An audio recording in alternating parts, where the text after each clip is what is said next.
Previously during the investigation. These puppies are making me go to another town in the boondocks again. I didn't think you'd keep me waiting in the rain for so long. Welcome to Greenvale. I'm the sheriff, George Woodman. Call me George. There's definitely something in this town. Do you feel it, Zach? My coffee warned me about it.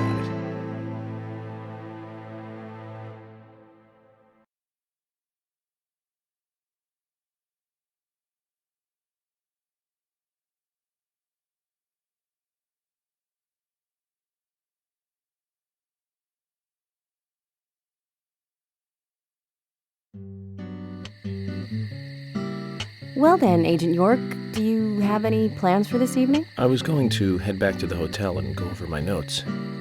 I need to contact HQ and give a progress report, too. Okay, then let's call it a day here. Sounds good? Contact my office when you finish your report. We'll pick you up tomorrow morning. Diane, the owner of the art gallery, should be back soon. All right, then. Let's do that. Hold on, Agent York. We're going out to eat at Nick's Diner. Would you like to come with us? The diner. That might be nice. Thomas is a great cook, but Nick is the real deal.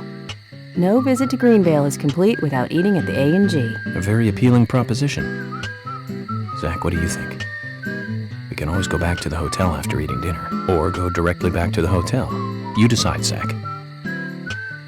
Mm-hmm.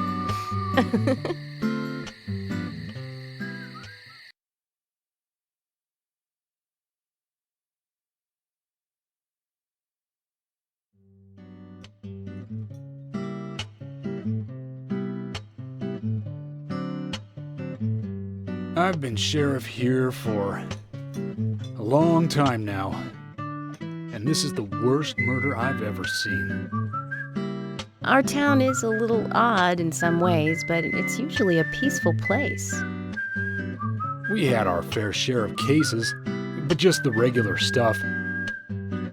A high school kid shoplifting from the milk barn, maybe, or some hot-headed kids fighting, fueled on liquor. Nothing more than that. Agent York, what kind of cases have you dealt with in the past? Not much different from those you've just mentioned. The case I was on until last month, well, the guy killed 7 girls in a 3-month period. He sawed their heads off from the neck and took them back to his house. He cleaned the skulls up and used them as utensils in his daily life, to eat from or as a urine cup. He hated women. That was his way of dealing with it. He'd fill skulls with ice, cola, and rum, then he'd down it in one gulp. For him, that was a holy ritual. The question of his mental state was the pivotal point in the court case. Oh, man. For me, he was insane. 100%. Drinking from the skulls, well, that is one thing, but those he had used to relieve himself, he would then just use them to drink from, too. Yeah, that was too much for me. It's just not sanitary. Not sanitary. That's probably not the problem for most of us. What else? Ah, yes.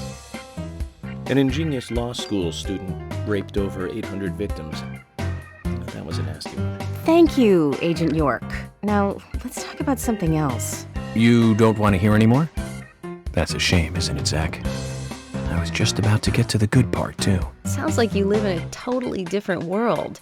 I mean, you're like an elite agent who just jumped out from a movie or something. In your eyes, we must look like we're just playing cops and robbers. I give up. I can't compete with you.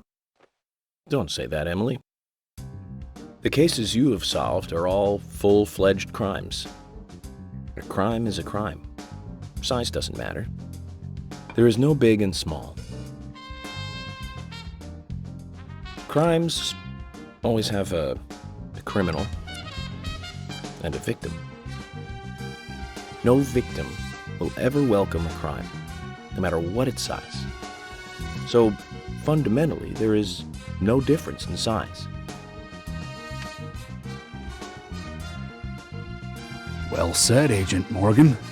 We work day and night to preserve peace and order in this town. You understand that, right? Of course, but still, I don't view shoplifting and Anna's murder as the same level of crime. Me neither. I never even dreamt that such a thing could ever even happen in this town. I keep on expecting to see Anna here in this diner, waiting on tables.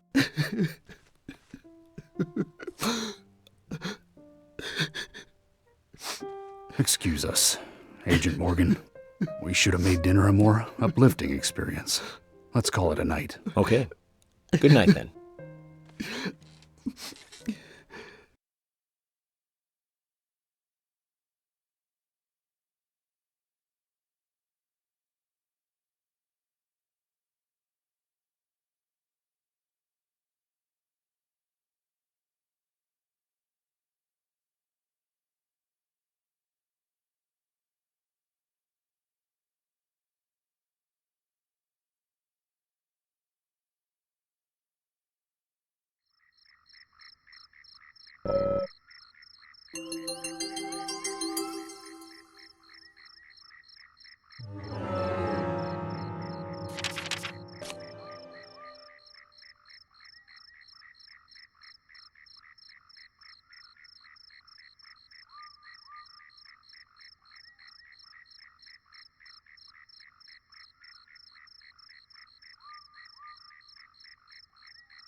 Zach, picking up from where we left off. Okay, Zach, I've been thinking about what movie I'd like to watch next. And finally, I've made a decision. It's always hard to narrow it down just to one movie, but I've put a lot of thought into this, and I'm sure you'll agree with me. 1975. Directed by Steven Spielberg himself. The grandfather of panic movies. Set in a small town in Massachusetts. That movie made me stay away from the beach for years. I was always afraid that a hand might come floating up. You know what I'm talking about, right? Yeah? It's Jaws. The underwater camera work accompanied by that John Williams music. I'd never been that scared by a movie before. But the best thing about it is that it isn't just another panic movie. The mayor who won't close the beach even when there are so many victims. And Chief Brody putting the citizens' lives above all else. The film gave a lot of time to the dispute and friction between them. It certainly had a lot of messages for a 2-hour film. That's probably another reason why it was such a record-breaking hit. One of my regrets in life is that I didn't see it at the movie theater. I guess I was still just a child back then. But still, I wanted to taste that terror in real time. That reminds me, Zach. Did you know this one? Jaws also appears in another movie that was produced by Spielberg, the second Back to the Future. It was directed by Robert Zemeckis, who later made Forrest Gump. That's also a masterpiece, of course, but we'll discuss that another time. So the scene where Jaws appears is right after Marty McFly goes 30 years into the future. He passes by a movie theater and is attacked by a holographic shark. Marty is shocked, of course, but looking closer, he sees the words, Jaws Part 19. The director is credited as Steven Spielberg Jr. In reality, there were actually only 4 Jaws movies. Zach, we'll finish our chat later. Let's take a walk around here.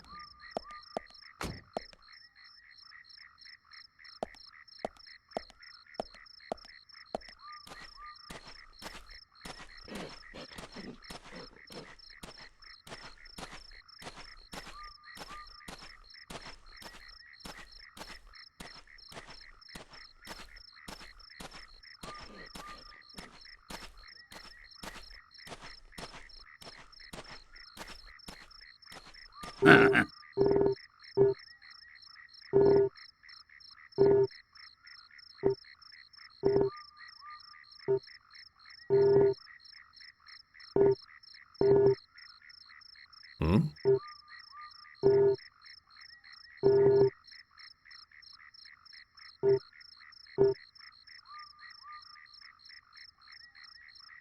Now then, young fella, how do you feel about your current vehicle? My vehicle?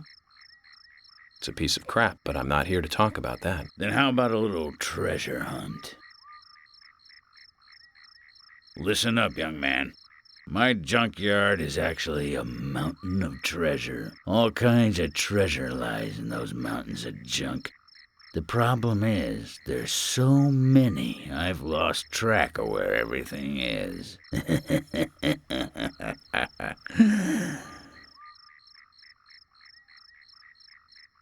You've caught on already. I can see it in your eyes. I need you to head out in the yard and find certain things for me. If you help me out, I'll customize your car a little. What are you talking about? Didn't I tell you to shut up and listen to your superiors? Now, will you do it or not? I don't see any reason to refuse. Well said. First, I'll need some low gear parts. With that, I'll be able to boost the engine of your car. You'll find one around E5. Go! Don't just stand there, get going!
This is it. This will save your life someday, son. You sure know how to exaggerate. You imbecile. Engine boost is vital for bringing back soldiers alive from war. Engine boost. Of course. Engine boost is the basis of everything. Let me tell you a war story, son. I was leading my unit at the very front line. Things were bad, and sanitary conditions were worse. Endless guerrilla attacks were stripping us of our manpower. Everyone was tired to their limits. There was one sergeant who really rubbed me the wrong way. The boys like to call him Crybaby Timothy. He really gave me headaches, I can tell you. How? Just by breathing. His posture was bad. He was weak, Slow, easily distracted. I have no idea who thought he was capable of combat in a war zone. He endangered the lives of every member of the unit. Stomach pains. The worst stomach ache ever. Every one of us. It was just cooking. He was using food that was contaminated. I flew into the dugout toilet like an Apache chopper returning to base. I have to tell you, it was a close call. My engine was boosting. And that's what got me there safely, right in the nick of time. What happened to the unit? You really want to know? It was a terrible sight. Powerful, athletic men reduced to walking dead, blinking like crazy, shaking with pain. Their confidence and self-esteem were all crushed. They almost didn't recover. An interesting story. So you see the need for engine boost now, do you? I'll keep my side of the promise and get to work on your vehicle.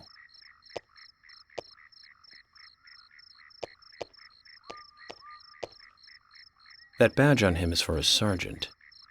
Looks like it was sewn on something else before it was sewn onto his shirt. I wonder what that's all about. I put in longer pistons and optimized your lower gears. That should add boost to your speed when you accelerate. But there's still plenty of stuff I can do to make your car go faster. Just come see me again and I'll customize your car a little more.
Zach, picking up from where we left off. Okay, Zach, I've been thinking about what movie I'd like to watch next.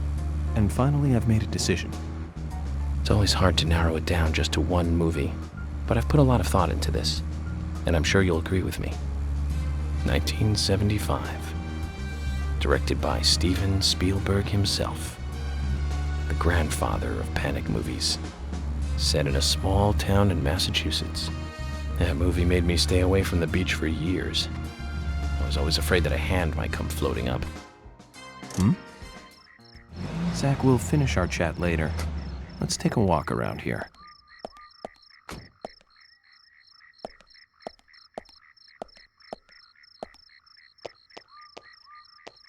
Hey, Sigourney. I'm glad you're here. My pot, it's getting cold. Please, let's get going. Could you explain what you're talking about? What are you rambling on about? My pot's getting cold as we speak. Hurry, hurry! Zach, I guess we're going to have to drive her home. But I wonder what happens when her pot gets cold.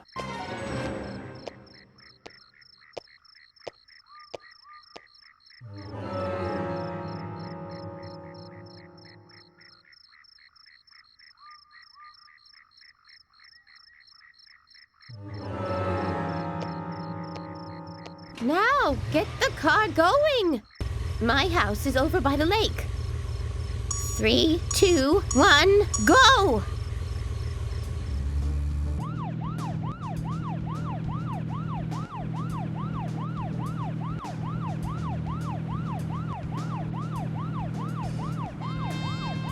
Why aren't we there yet?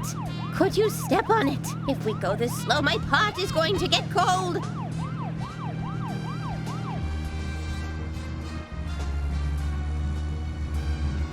This is not good. It's losing more and more of its warmth. At this rate, my pot is going to get cold. Hurry! Hurry! Step on it! Why do you have to drive so safely?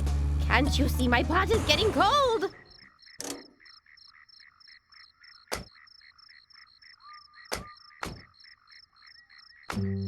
Oh, thanks to you, my pot is still warm. I'm glad to hear that. Don't get so excited, will you? Keep your voice down. What, are you going to tell me a secret? The pot knows everything. Hears all. If you can't find the person you are looking for, you need to look at things from a different angle. There is only one truth, but more than one is always visible. Like cooking a stew. Mix things in and wait for it to boil together. Just make sure it doesn't get burnt. And keep an eye on it. You have to gently mix it sometimes and wait until it's ready. Listen carefully. The best stew is a stew that is boiled slowly. Oh my! My pot is getting cold again! Did you have to talk so long? Oh!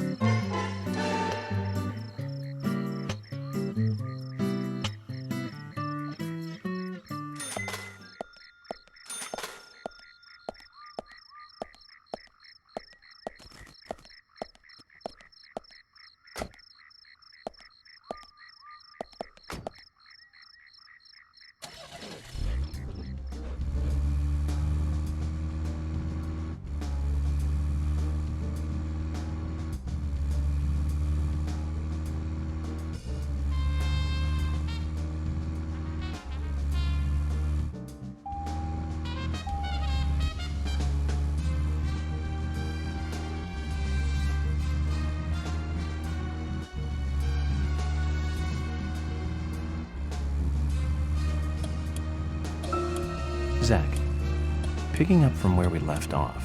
Okay, Zach, I've been thinking about what movie I'd like to watch next. And finally, I've made a decision. It's always hard to narrow it down just to one movie, but I've put a lot of thought into this, and I'm sure you'll agree with me. 1975. Directed by Steven Spielberg himself. The grandfather of panic movies. Set in a small town in Massachusetts. That movie made me stay away from the beach for years. I was always afraid that a hand might come floating up. You know what I'm talking about, right? Yep. It's Jaws. The underwater camera work accompanied by that John Williams music. I'd never been that scared by a movie before. But the best thing about it is that it isn't just another panic movie. The mayor who won't close the beach even when there are so many victims. And Chief Brody putting the citizens' lives above all else. The film gave a lot of time to the dispute and friction between them. It certainly had a lot of messages for a 2-hour film. And that's probably another reason why it was such a record-breaking hit. One of my regrets in life is that I didn't see it at the movie theater. I guess I was still just a child back then. But still, I wanted to taste that terror in real time. That reminds me, Zach. Did you know this one? Jaws also appears in another movie that was produced by Spielberg. The second Back to the Future. It was directed by Robert Zemeckis, who later made Forrest Gump. That's also a masterpiece, of course, but we'll discuss that another time. So, the scene where Jaws appears is right after Marty McFly goes 30 years into the future. He passes by a movie theater and is attacked by a holographic shark. Marty is shocked, of course, but looking closer, he sees the words, Jaws Part 19. The director is credited as Steven Spielberg Jr. Oh, Zach, we're here. Let's continue our chat later.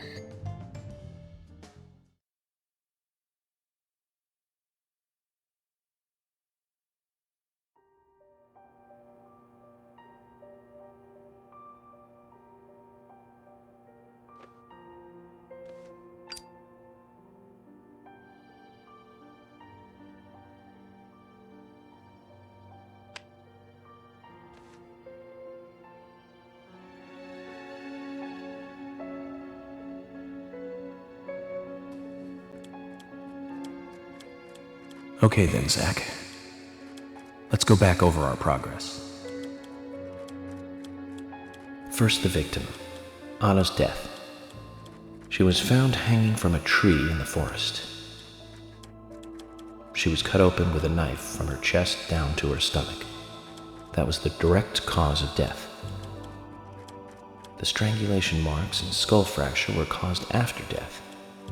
Her tongue was also bit off, and I found something inside her mouth. Do you remember what that was, Zach?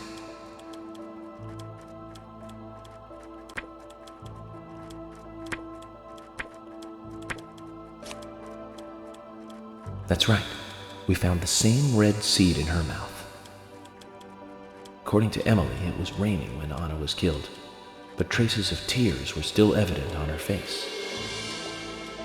Which means the perpetrator killed Anna under a roof in the lumber mill, and then carried her body into the woods after it stopped raining. We found numerous important pieces of evidence at the site of the crime. A total of 4 things.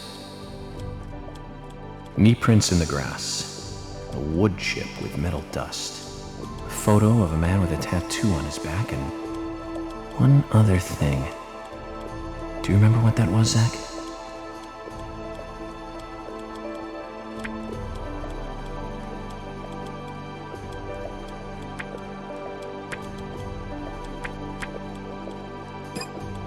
That's wrong, Zach. Come on. Try again. Knee prints in the grass, a wood chip covered in metal flakes, a photo of a man with a tattoo on his back, and one other thing.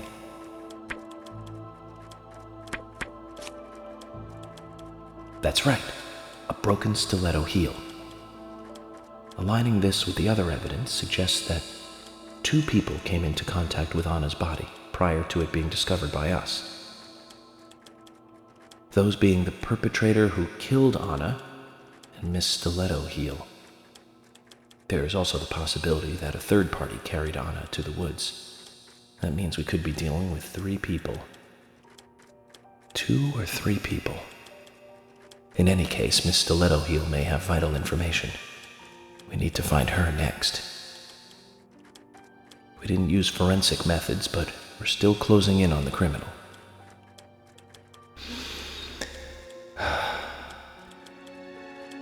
Have I forgotten anything? Of course. The marks on her hand tell us that Anna was gripping something when she died. Do you remember that, Zach? What do you think she was holding on to?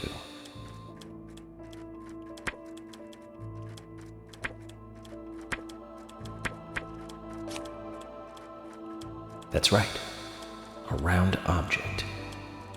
The marks on her hand suggest a peace mark. The man in the photo found in the woods had a tattoo of an upside-down peace mark on his back. These 2 could well be related. But we don't know for sure. Next, the townfolk. A few are worthy of special attention. Carol McLean, the singer and bar owner. She's Thomas's sister.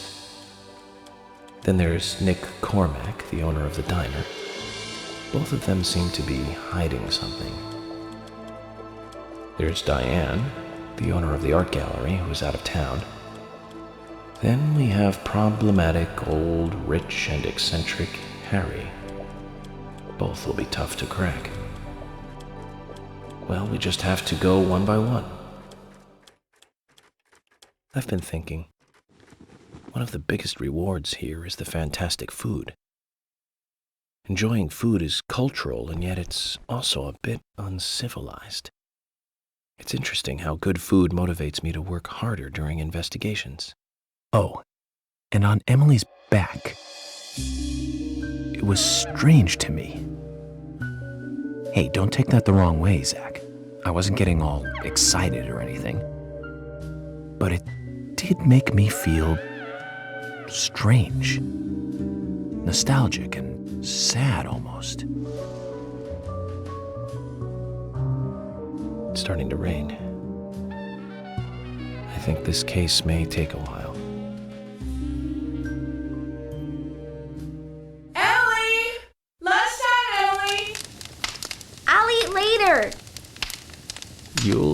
right now, young lady.